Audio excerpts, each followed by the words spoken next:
माँ सरस्वती को नमन। मेरे अभिन्न मित्र और आपकी भाषा में कहें तो बेस्ट फ्रेंड श्री ओम कृष्ण मिश्र और स्टार पीएमटी इंस्टीट्यूट के सभी भावी डॉक्टर्स, आप सबको राष्ट्रीय युवा दिवस स्वामी विवेकानंद जी की 161वीं जयंती पर ढेर सारी शुभकामनाएं।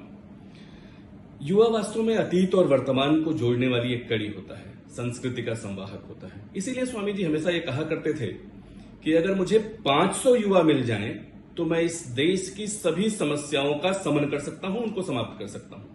लेकिन वे युवा कैसे हों? वे युवा ऐसे हों जिनके muscles of iron and nerves of steel with indomitable energy and inspiration. ये स्थिति हो उन युवाओं की। अगर ऐसे 500 युवा हों तो देश की सभी समस्याओं का शमन और अंत हो सकता है। जब 25 से 27 दिसंबर 1892 को स्वामी जी 3 दिन 3 रात कन्याकुमारी के स्वामी विवेकानंद शिला, जिसे आज हम कहते हैं, उस पर ध्यानमग्न थे, तो उस ध्यान से उठने के बाद किसी ने उनसे पूछा कि इस ध्यान में आपने क्या देखा, आपने क्या पाया? उन्होंने कहा, मैंने देखा, मैंने पाया कि भारत माता और मां जगदम्बा की सेवा करने में कोई अंतर नहीं। मैंने देखा और ये पाया कि अपने देश के शोषितों, पीड़ितों, दलितों, वंचितों की सेवा करने में और इस धर्म की सेवा करने में कोई अंतर नहीं है। ये दोनों एक है। इसलिए धर्म और राष्ट्र को जिस तरह से वो एक प्राण करते हैं वो बहुत महत्वपूर्ण है। और ये कार्य होगा कैसे? ये कार्य केवल और केवल युवाओं के माध्यम से होगा। उन्होंने कहा कि यदि भारत को फिर से अपने पुराने गौरव की ओर लौटना है, फिर से महान बनाना है, तो जरूरत है उन बिखरी हुई शक्तियों को फिर से एकत्रित करने की, जो समय ने और परिस्थितियों ने जिस एकता को, जिस हमारे राष्ट्र की एकता को धुंधला दिया है, उनको फिर से ठीक करने की। उन्होंने कहा कि मैं अवर्ण सवर्ण, पिछड़ा अगड़ा, ऊंच नीच, जो जाति की ढेर सारी भावनाएं हैं, इनको दूर करके ही, इन शक्तियों को एकत्र करके ही भारत फिर से भारत के रूप में स्थापित हो सकता है। उन्होंने युवाओं का आह्वान करते हुए कहा कि तुम मत भूलना कि तुम्हारे जो आदर्श हैं वो सीता, दमयंती और सावित्री हैं। तुम मत भूलना कि तुम्हारे उपास्य सर्वत्यागी शंकर हैं, जिन्होंने सब कुछ छोड़कर भी दुनिया के विष का पान करके दुनिया को जीवित रहने का मार्ग दिखाया। उन्होंने कहा कि नीच, अज्ञानी, मेहतर, दरिद्र, चमार जिन्हें हम कहते हैं, वो सब हमारे ही रक्त और हमारे भाई हैं।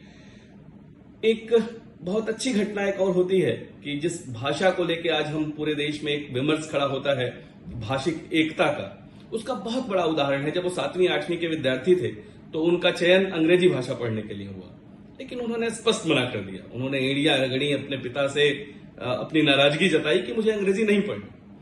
और जब उनसे पूछा गया कि क्यों नहीं पढ़ना तुम्हें अंग्रेजी, तो उनका कथन था कि क्या मैंने बांग्ला सीख ली, क्या मैंने हिंदी जान लिया, क्या मैंने संस्कृत का ज्ञान प्राप्त कर लिया, और जब तक मैं इनका ज्ञान नहीं प्राप्त कर लेता, जब तक मैं खुद को नहीं जान लेता, तब तक बाहरी भाषा क्यों सीखूं। और ये उस व्यक्ति के बारे में हम बात कर रहे हैं कि जब यूरोप और अमेरिका में उनके भाषण होते हैं तो शायद ही कोई अखबार ये लिखने से चूका हो कि he speaks better English than we do, वो हमसे बेहतर अंग्रेजी बोलते हैं। ये जो राष्ट्रभाव था कि जितने भी विविधता के सतही रंग हैं, जितने भी पिछले 6-7 शताब्दियों के संघर्ष में जो समाज में दिक्कतें आ गई थी, उनको दूर करने के जितने तरीके थे, वो सब उन्होंने अपने पूरे जीवन में, अपनी चारिका में, अपने 39-40 वर्ष के जीवन में हमें बताने की कोशिश की। जब जोसेफिन मैक्लियाज, उनकी एक शिष्या है, वो उनसे पूछती हैं कि Swami what can we do for you, तो उनका जवाब था कि love Bharat as she is, Bharat को उसी रूप में प्रेम करो जैसा भारत है। उन्होंने आह्वान किया कि एक नया भारत निकल पड़े, निकले भुजवे के भाड़ के पास से, मेहतरों के घरों से, हाट से, बाजार से, चमारों की टोली से, बस्ती से एक नया भारत निकले, एक जो पूरे देश के एकीकरण का भाव था, जितने भी विषमताएं जो बिल्कुल कृत्रिम रूप से स्थापित की गई थी, उनको दूर करने का भाव था।